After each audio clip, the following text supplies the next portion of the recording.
So I got my espresso machine here. I got a green light blinking because it's heating up. Actually, it's cooling down because I was using the milk frother earlier. So I gotta let it cool down a little bit and let this lever here come back over this way.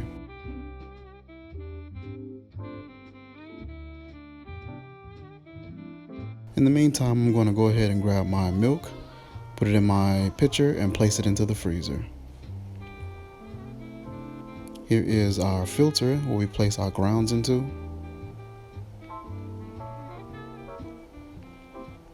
I picked a dark roast, just a plain coffee. I'll probably pick up some Cafe Bustelo later on today. Place that in there, and you're going to turn it from left to right till it's securely in place. This lever still hasn't gone over to this side, so there's a little trick that I usually do. I'll let out some steam from the milk frother to drop that heat and that temperature down. So I'll grab the nozzle here, slowly begin to turn it down, and allowing some of that steam and that pressure and that temperature to dial back a little bit, allowing us to be able to make an espresso.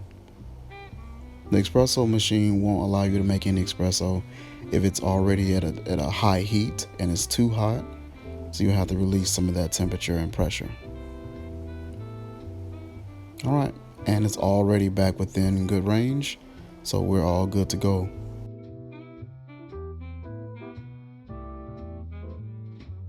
The light is off and we have our glass. We're going to place that under there, and we're going to press the espresso button, and it's going to go ahead and start drawing our espresso.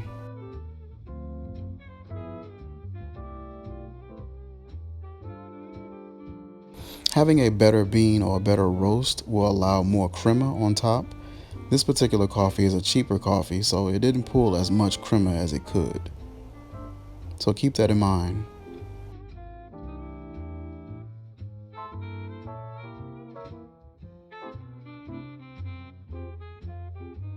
Alright, so that's finished. We're going to go ahead and turn our frother back on, and that lever is going to heat back up again.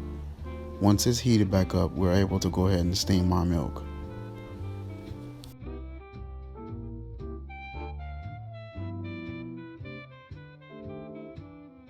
And we're going to go ahead and froth our milk. I got some oat milk in here. We're going to set it straight up in here. I'm going to place the nozzle just a little bit past the surface and then kind of give it a tilt so they can sort of whirlpool. As it's whirlpooling, I'm going to kind of go up and down just a little bit to kind of stretch out the milk a little bit. And you can see the milk is stretching and kind of rising up towards the top a little bit more.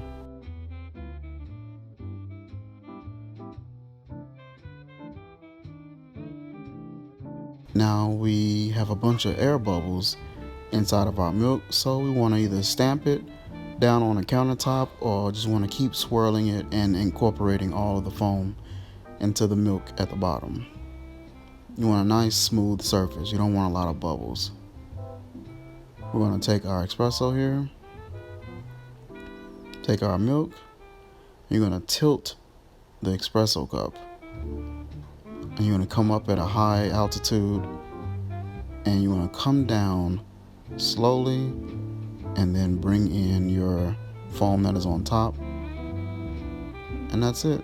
And that's about as good as it's going to get with the oat milk that I picked up from Schnucks. I know that Oatly makes some really good oat milk as well, and theirs is much better. I topped it with some cinnamon on top just to give it a little bit of a flair, and there you have it, homemade cappuccino.